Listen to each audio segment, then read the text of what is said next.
नमस्कार, मैं हूँ रजनीश। भारतीय राज्य व्यवस्था विषय के अंतर्गत हम क्वेश्चन आंसर सीरीज कर रहे हैं। अभी पिछले सीरीज में हमने राष्ट्रपति विषय पर जो महत्वपूर्ण प्रश्न पूछे गए हैं उनके बारे में चर्चा की थी।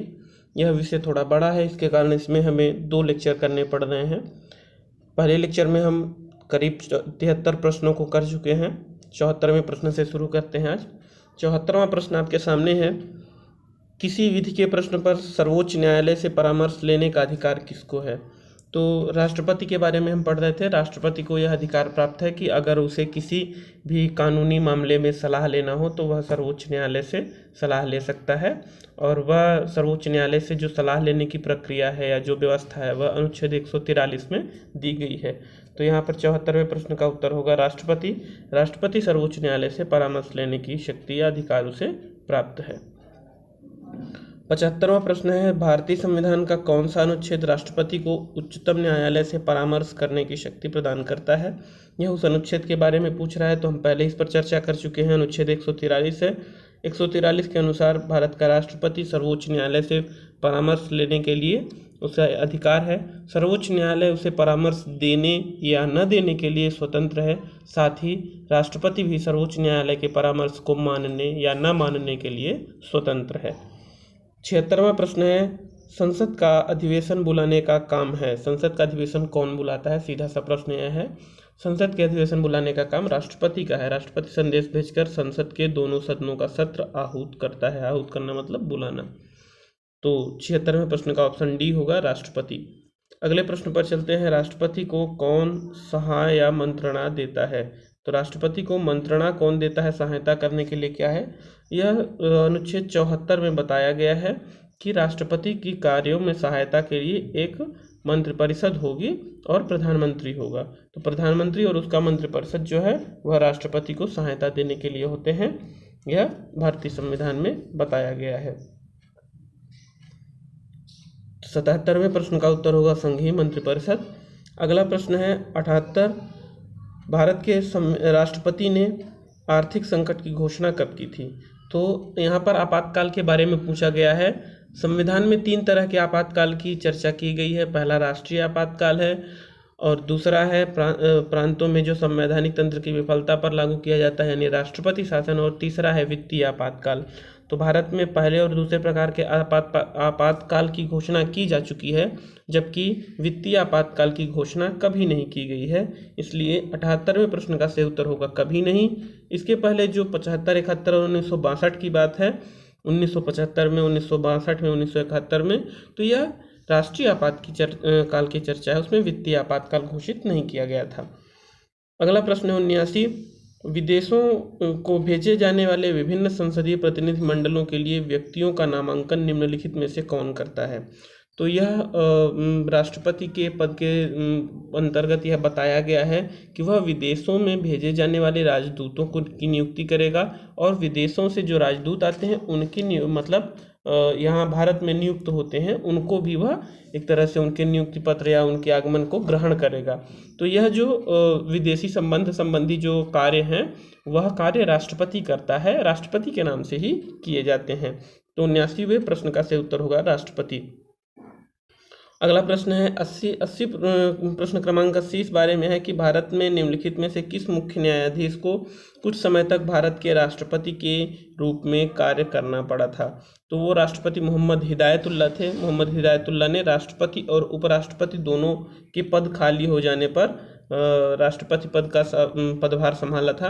राष्ट्रपति का पद खाली हो गया था और उसके बाद राष्ट्रपति के चुनाव होने थे, तो उसके लिए वीवी गिरी ने अपना पद, जो कि उपराष्ट्रपति थे, उन्होंने अपना पद छोड़ दिया था, और इस कारण से मोहम्मद हिदायतुल्लाह जो कि मुख्य न्यायाधीश थे उस समय, तो मुख्य न्यायाधीश के पद पर रहने के कारण उन्हें राष्ट्रपति का पद संभालना पड़ा था। तो 80 प्रश्न क्रमांक 80 का उत्तर होगा मोहम्मद हिदायतुल्लाह, ऑप्शन डी। प्रश्न क्रमांक 81 है। निम्नलिखित में से कौन राष्ट्रपति का कार्य नहीं है? यहाँ पर 4 कार्य दिए हुए हैं। लोकसभा का सत्र बुलाना, लोकसभा का विघटन करना, लोकसभा का सत्रावसान करना, किसी सत्र के अंतर्गत लोकसभा की बैठकें आहूत करना। तो इसमें जो पहला ऑप्शन है लोकसभा का सत्र बुलाना, यह राष्ट्रपति का कार्य है। राष्ट्रपति इसका विघटन भी करता है, सत्रावसान भी करता है, जबकि सत्र के अंतर्गत लोकसभा की बैठकें लोकसभा का अध्यक्ष बुलाता है। यह कार्य राष्ट्रपति का नहीं है, इसलिए 81 प्रश्न का उत्तर होगा डी। अगला प्रश्न है प्रश्न क्रमांक 82। प्रश्न क्रमांक 82 है, विदेशी देशों के सभी राजदूतों का कमिश्नरों के प्रत्यय पत्र किसके द्वारा प्राप्त किए जाते हैं? तो विदेशी राजदूतों को की जो भारत में नियुक्ति होती है अथवा जो भारत के राजदूत विदेशों में जाते हैं, यह संबंधी कार्य राष्ट्रपति के द्वारा किए जाते हैं। तो इसका उत्तर होगा सी, यानी राष्ट्रपति। राष्ट्रपति किस विधेयक को पुनर्विचार के लिए नहीं लौटा सकता? यहाँ पर उस विधेयक के बारे में बताना है जिस पर राष्ट्रपति पुनर्विचार के लिए जिसे वापस नहीं भेज सकता, तो वह विधेयक है धन विधेयक। धन विधेयक को राष्ट्रपति वापस नहीं भेज सकता। 84 प्रश्न क्रमांक 84 है, राष्ट्रपति द्वारा किसी विधेयक को पुनर्विचार के लिए लौटा दिया जाए तो वह किस प्रकार का वीटो कहलाता है? अगर राष्ट्रपति किसी विधेयक को वापस कर देता है तो इस विधेयक में निलंबनकारी वीटो का प्रयोग किया माना जाता है। तो प्रश्न क्रमांक 84 का उत्तर है बी। निलंबनकारी वीटो का मतलब कि उस विधेयक को पारित करने में राष्ट्रपति देरी कर रहा है अथवा राष्ट्रपति के द्वारा उसमें समय लिया जा रहा है। अगला प्रश्न है प्रश्न क्रमांक 85, राष्ट्रपति निम्नलिखित में से किस सूची के विषय पर अध्यादेश जारी कर सकता है? तो राष्ट्रपति उन्हीं विषयों पर अध्यादेश जारी कर सकता है। अनुच्छेद 123 में अध्यादेश के बारे में है। राष्ट्रपति केवल उन्हीं विषयों पर अध्यादेश जारी कर सकता है जिन विषयों पर केंद्र की कार्यपालिका को नियम बनाने की शक्ति प्राप्त है। तो इसलिए वह विषय कौन से हैं? वह संघ सूची और समवर्ती सूची के विषय हैं। संघ सूची और समवर्ती सूची पर केंद्र की कार्यपालिका नियम बना सकती है और उन्हीं पर राष्ट्रपति द्वारा अध्यादेश भी जारी किया जा सकता है। प्रश्न क्रमांक 86, राष्ट्रपति किस सूची के विषयों पर अध्यादेश जारी नहीं कर सकता? तो वह है राज्य सूची। राज्य सूची के विषयों पर अध्यादेश जारी करने का अधिकार राष्ट्रपति को नहीं है। इस पर राज्य सरकारें और राज्यपाल ही कानून बना सकते हैं। प्रश्न क्रमांक 87, किस परिस्थिति में राष्ट्रपति अध्यादेश जारी नहीं कर सकता? तो पहला है इसका ऑप्शन, यहाँ पर यह पूछा गया है कि राष्ट्रपति वह कौन सी परिस्थितियां हैं जिनमें कि अध्यादेश नहीं जारी कर सकता। पहला है कि जब केवल राज्यसभा सत्र में हो, दूसरा जब केवल लोकसभा ही सत्र में हो, जब दोनों सदन सत्र में हो। तो इसका सही ऑप्शन होगा जब दोनों सदन सत्र में हो, यानी संसद का सत्र चल रहा हो, उस समय राष्ट्रपति अध्यादेश जारी नहीं कर सकता। अगला प्रश्न है 88, कोई विधेयक संसद द्वारा पारित हो जाता है तो राष्ट्रपति को अधिकार है कि वह उसे, अर्थात अगर कोई विधेयक राष्ट्रपति के पास आता है तो वह उस पर क्या कर सकता है, क्या फैसले ले सकता है? वह उसे संशोधित कर सकता है, अस्वीकार कर सकता है, अपने पास अनिश्चित काल तक नहीं रख सकता, पुनर्विचार के लिए वापस भेज सकता है। तो प्रश्न क्रमांक 88 का सही उत्तर होगा डी। राष्ट्रपति चाहे तो उसे स्वीकार कर ले अथवा पुनर्विचार के लिए वापस भेज सकता है। प्रश्न क्रमांक 89 पर चलते हैं। 89 इस बारे में है कि भारत के राष्ट्रपति संसद के दोनों सदनों के प्रथम सत्र प्रारंभ में कब संबोधित करते हैं? दोनों सदनों को भारत का जो राष्ट्रपति है वह संसद के दोनों सदनों को संबोधित करता है। तो यह कब करता है? वह प्रतिवर्ष करता है, पहला ऑप्शन। बी ऑप्शन है लोकसभा के प्रत्येक आम चुनाव के बाद करता है। सी ऑप्शन है ए और बी दोनों, और डी ऑप्शन है ना ए और ना ही बी। तो यहाँ पर सही उत्तर होगा इसका कि वह प्रतिवर्ष भी करता है और लोकसभा के लिए प्रत्येक आम चुनाव के बाद भी करता है। तो इस तरह से ऑप्शन सी सही होगा, ए और बी दोनों। अगला प्रश्न है, संविधान के अनुच्छेद 124 के अंतर्गत राष्ट्रपति निम्नलिखित में से क्या कर सकता है? तो यहाँ पर यह बताना है कि अनुच्छेद 124 में क्या बातें दी गई हैं। तो सबसे पहले है सर्वोच्च न्यायालय से परामर्श, पहला ऑप्शन है। दूसरा ऑप्शन है सर्वोच्च न्यायालय के न्यायाधीशों की नियुक्ति। तो एक एक करके हम बताए चलते हैं। सर्वोच्च न्यायालय से जो परामर्श है वह अनुच्छेद 124 में नहीं है, क्योंकि वह तो 143 में है।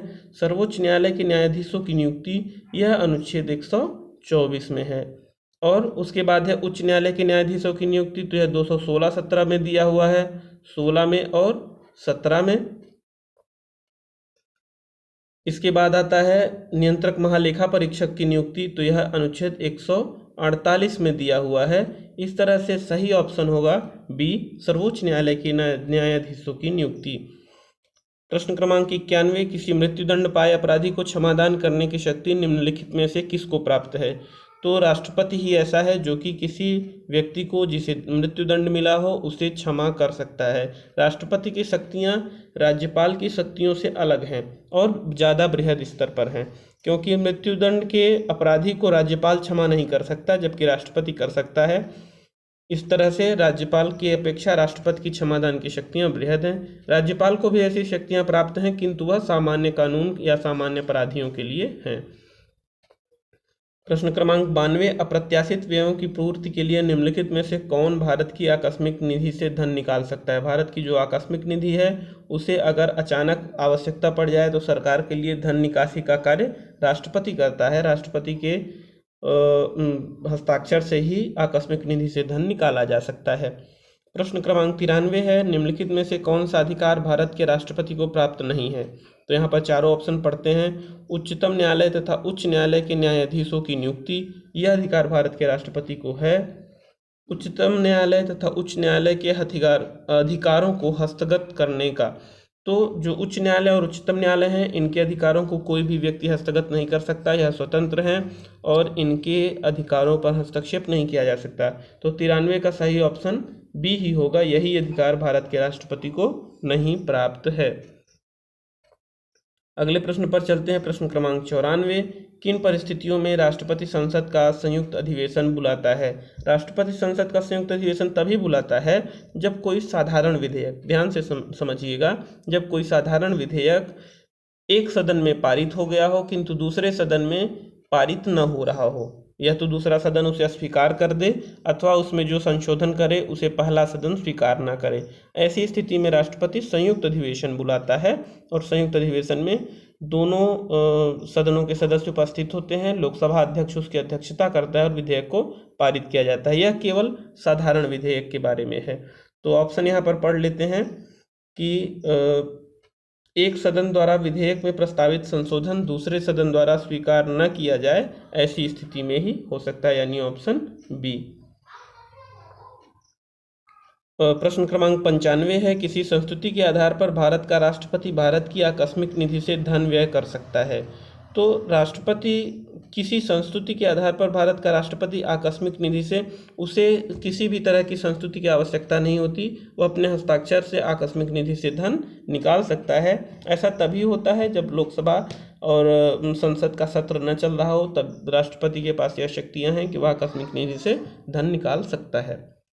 अगला प्रश्न है 96, प्रश्न क्रमांक 96 है, संविधान के किस अनुच्छेद के अंतर्गत राष्ट्रपति संघीय मंत्रिपरिषद से सलाह मानने के लिए बाध्य है?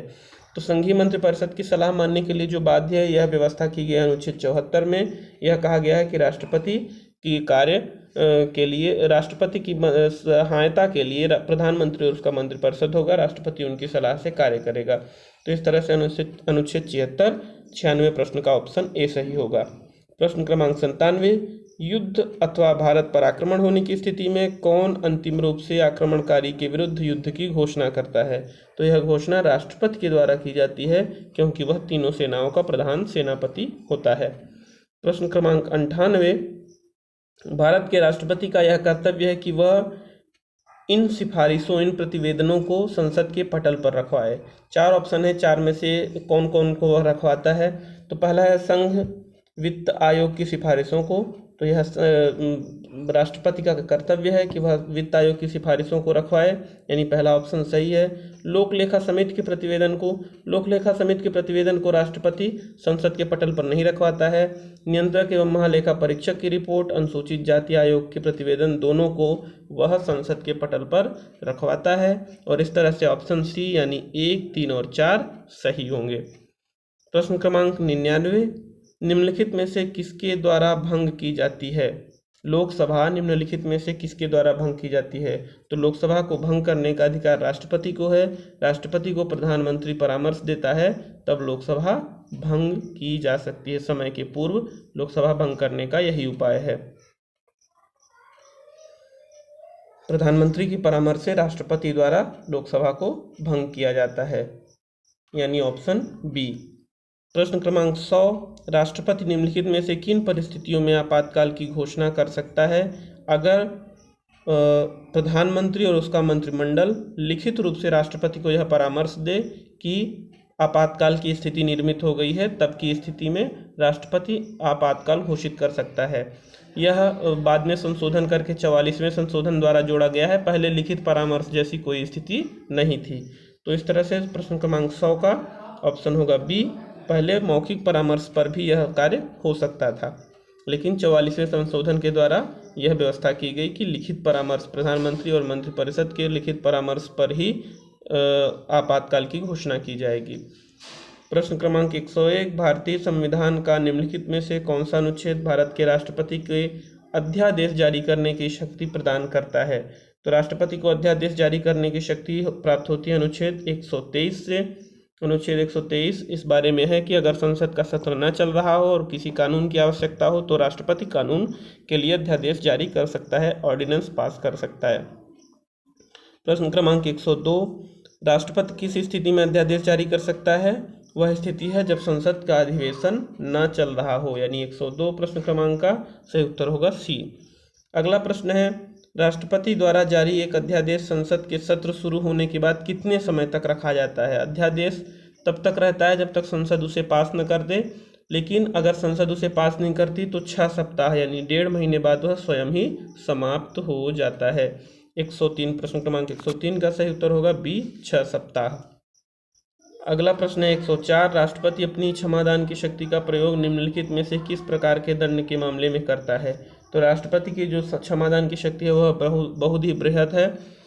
वह मृत्युदंड के मामले में भी उसका प्रयोग कर सकता है, सैनिक अदालतों द्वारा दिए गए दंड के मामले में भी कर सकता है, और इसके अलावा जो भी संघीय कार्यपालिका के क्षेत्राधिकार में आते हैं उन सब के मामले में कर सकता है, यानी 104 का सही ऑप्शन होगा उपर्युक्त में से सभी।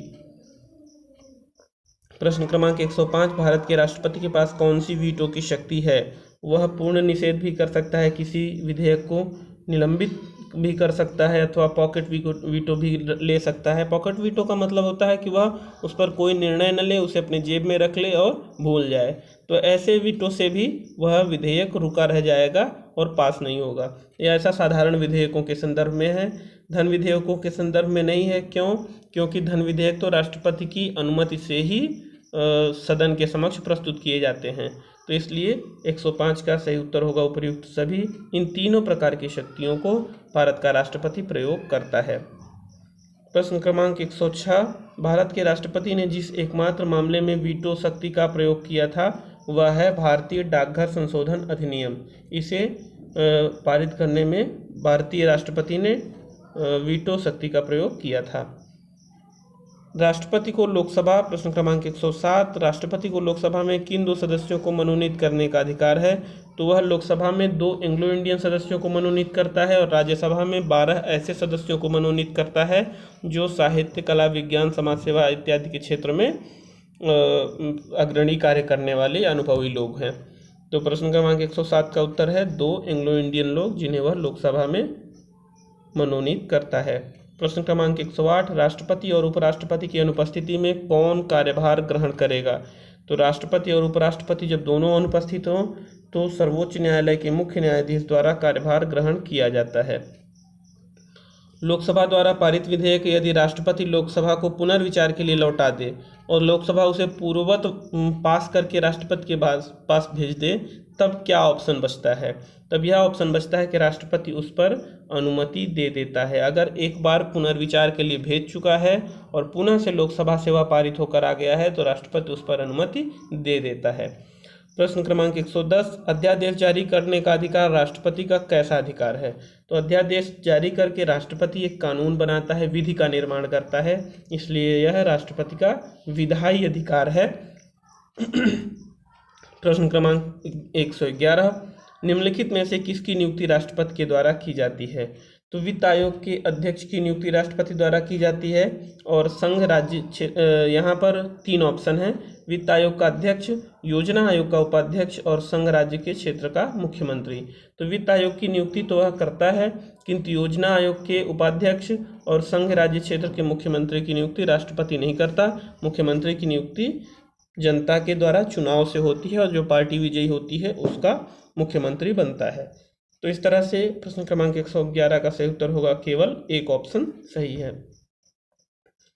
प्रश्न क्रमांक 112, निम्नलिखित में से कौन सा राष्ट्रपति के निर्वाचन का भाग है परंतु उसके महाभियोग का भाग नहीं है? जब निर्वाचन राष्ट्रपति का होता है तो उसमें लोकसभा राज्यसभा के साथ साथ राज्यों की विधानसभाएं भी शामिल होती हैं, किंतु जब महाभियोग लगाया जाता है राष्ट्रपति के ऊपर उस समय केवल लोकसभा और राज्यसभा के सदस्य ही शामिल होते हैं। तो इस तरह से यह राज्यों की विधानसभाएं हैं जो कि महाभियोग का भाग नहीं बनती हैं। प्रश्न क्रमांक 113, राष्ट्रपति उम्मीदवार के लिए क्या आवश्यक है?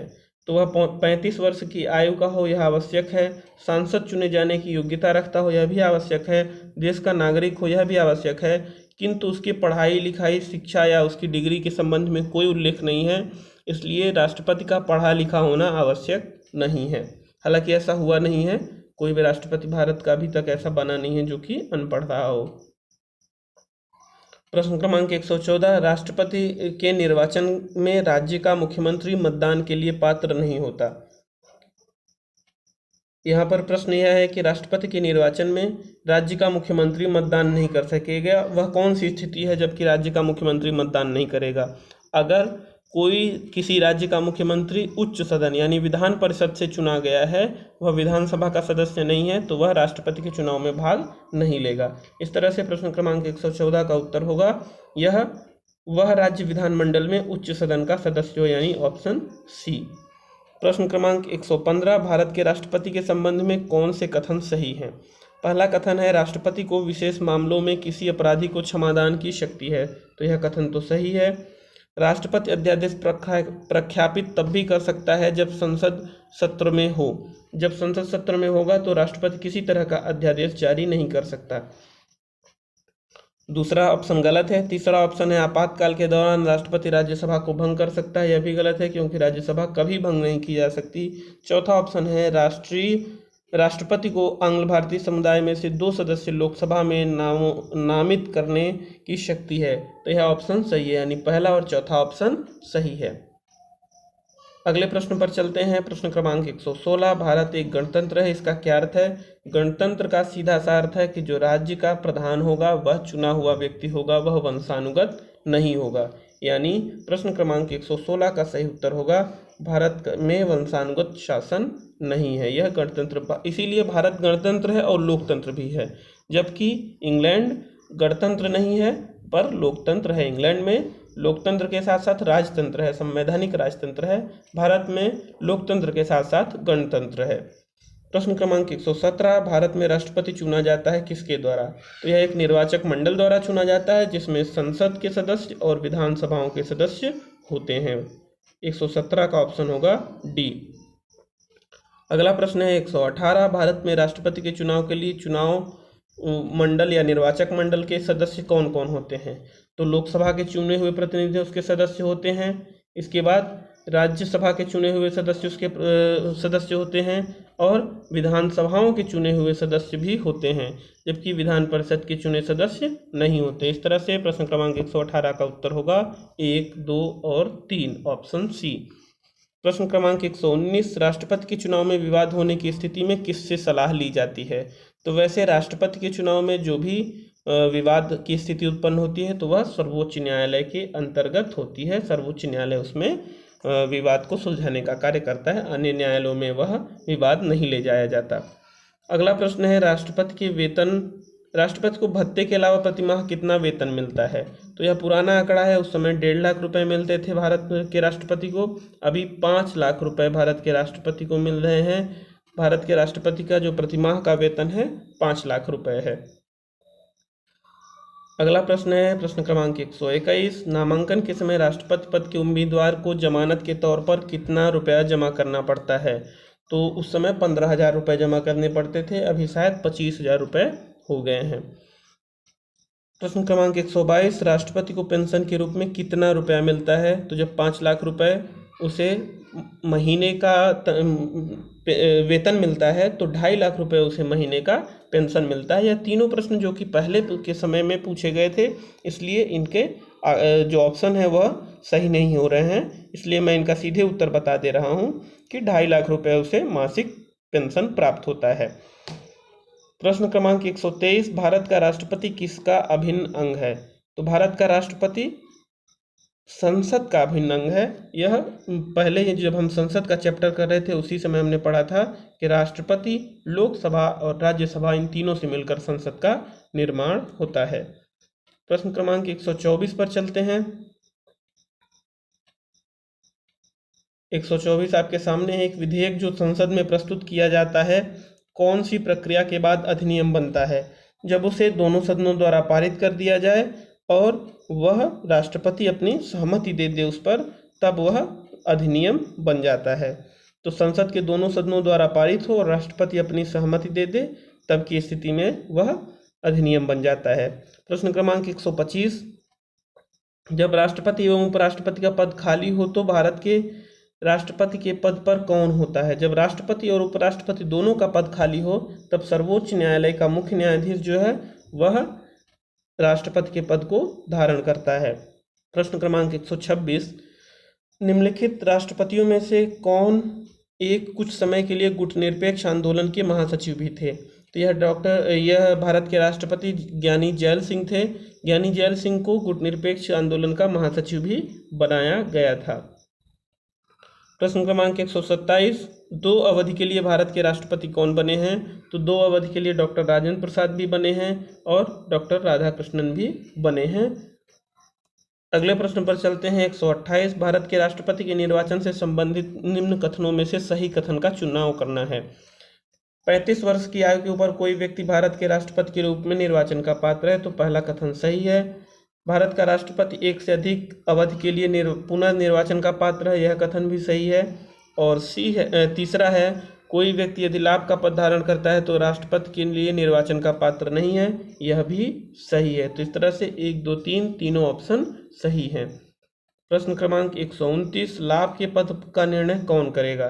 तो लाभ के पद के लिए संसद समय समय पर कानून बनाती है, तो संघीय संसद इसके लिए निर्णय करेगी। प्रश्न क्रमांक 130, निम्नलिखित में से किसी भौगोलिक क्षेत्र को अनुसूचित क्षेत्र घोषित करने का संवैधानिक अधिकार किसे है? अनुसूचित क्षेत्र घोषित करने का संवैधानिक अधिकार राष्ट्रपति को है। वह किसी क्षेत्र को अनुसूचित क्षेत्र घोषित कर सकता है अथवा किसी अनुसूचित क्षेत्र को वहां से अनुसूचित क्षेत्र की सूची से हटाकर सामान्य क्षेत्र भी घोषित कर सकता है। प्रश्न क्रमांक 131, भारत का राष्ट्रपति चुना जाता है तो वह संसद के दोनों सदनों से और राज्य विधानमंडल के सदस्यों, जिसमें कि विधानसभा के सदस्य हैं, ध्यान रखिएगा, संसद के दोनों सदनों के साथ साथ विधानसभा के सदस्यों द्वारा राष्ट्रपति का चुनाव होता है। इस तरह से ऑप्शन सी सही होगा। प्रश्न क्रमांक 132, भारतीय गणतंत्र का कौन सा राष्ट्रपति है जो भारतीय धर्मनिरपेक्षता को सर्वधर्म समभाव कहा करता था? तो यहाँ पर जो धर्मनिरपेक्षता शब्द है वह पहले भारत के संविधान में नहीं थी, बाद में जोड़ा गया शब्द है। इसमें डॉक्टर एस राधाकृष्णन, सर्वपल्ली राधाकृष्णन जो थे भारत के दूसरे राष्ट्रपति, डॉक्टर राजेंद्र प्रसाद के बाद ये राष्ट्रपति बने थे। ये भारतीय धर्म और दर्शन के बड़े विद्वान थे। यह हमेशा धर्मनिरपेक्षता को सर्वधर्म समभाव कहा करते थे। तो प्रश्न क्रमांक 132 का उत्तर होगा ए। अगला प्रश्न है, भारत सरकार का सांविधिक अध्यक्ष कौन होता है? संवैधानिक अध्यक्ष, तो सरकार का संवैधानिक अध्यक्ष होता है राष्ट्रपति, क्योंकि वह औपचारिक रूप से कार्यपालिका का प्रधान होता है या राज्य का प्रधान होता है। तो प्रश्न क्रमांक 133 का उत्तर होगा ए। 134, भारत के पहले राष्ट्रपति के रूप में डॉक्टर राजेंद्र प्रसाद का चुनाव किसके द्वारा किया गया? तो डॉक्टर राजेंद्र प्रसाद के चुनाव के लिए संसद का प्रयोग नहीं किया गया था, बल्कि जो संविधान सभा तत्समय थी उसने ही डॉक्टर राजेंद्र प्रसाद को भारत का राष्ट्रपति चुना था।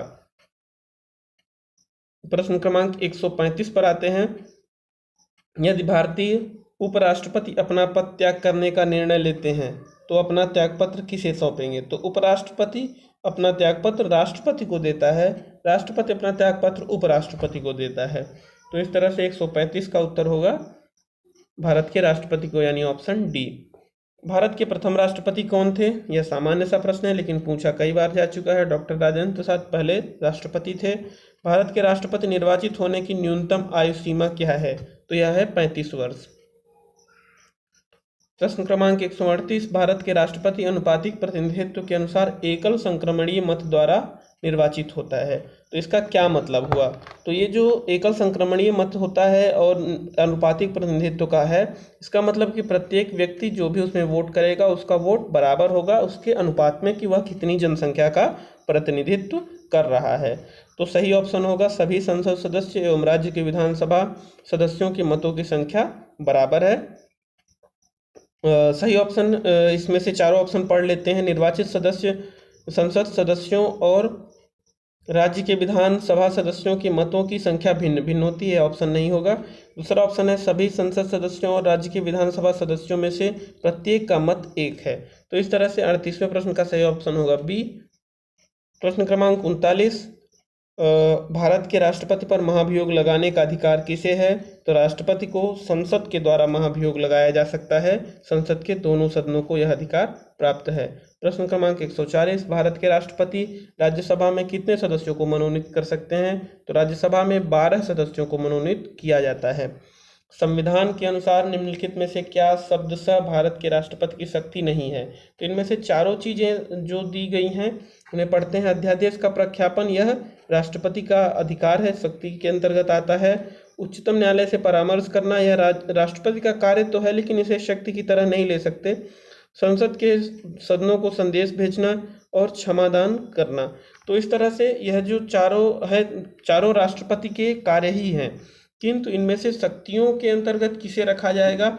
शक्तियों के अंतर्गत ऑप्शन ए, बी और डी को रखते हैं। ऑप्शन सी जो है संसद के दोनों सदनों को संदेश भेजना, यह शक्तियों के अंतर्गत नहीं रखते। वैसे यह प्रश्न थोड़ा सा कंफ्यूजिंग है। अगले प्रश्न पर चलते हैं। प्रश्न क्रमांक 141 के बाद प्रश्न क्रमांक 142 है राष्ट्रपति के निर्वाचन में भाग लेते हैं कौन कौन लोग भाग लेते हैं? तो संसद के दोनों सदनों के सदस्य और विधानसभाओं के सदस्य, चाहे वो राज्यों के हों अथवा केंद्रीय शासित प्रदेशों केंद्र शासित प्रदेशों की विधानसभाएं हों। प्रश्न क्रमांक 142 का सही उत्तर होगा डी, संसद के दोनों सदनों के निर्वाचित सदस्य, राज्यों और केंद्र शासित प्रदेशों की विधानसभाओं के निर्वाचित सदस्य।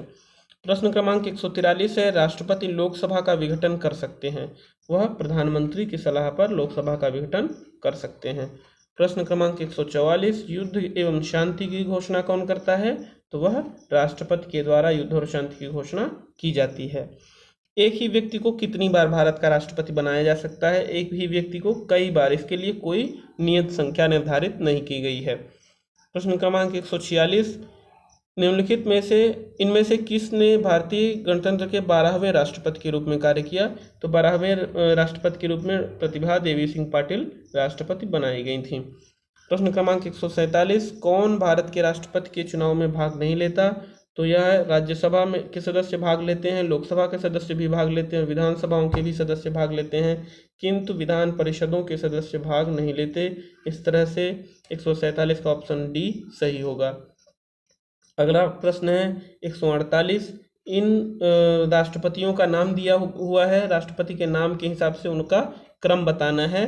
तो इसमें जो क्रम के राष्ट्रपति हैं उनके बारे में मैं बता देता हूं कि सबसे पहले क्रम पर हैं डॉक्टर नीलम संजीव रेड्डी, उसके बाद ज्ञानी जैल सिंह, आर वेंकट रमन, तब डॉक्टर शंकर दयाल शर्मा। तो इस तरह से हमने राष्ट्रपति पद के बारे में जो भी उसके कार्य अधिकार शक्तियों इत्यादि के विषय में जो भारतीय संविधान में बताया गया है उसके बारे में हमने चर्चा की। यह परीक्षाओं में पूछे गए प्रश्न हैं, कुछ प्रश्न ऐसे भी हैं जो संभावित हैं और आगे भी पूछे जाएंगे, तो आप इन्हें ध्यान से पढ़िए। अगर कोई परेशानी हो, कोई जिज्ञासा हो तो कमेंट करके ज़रूर पूछें। धन्यवाद। महादेव।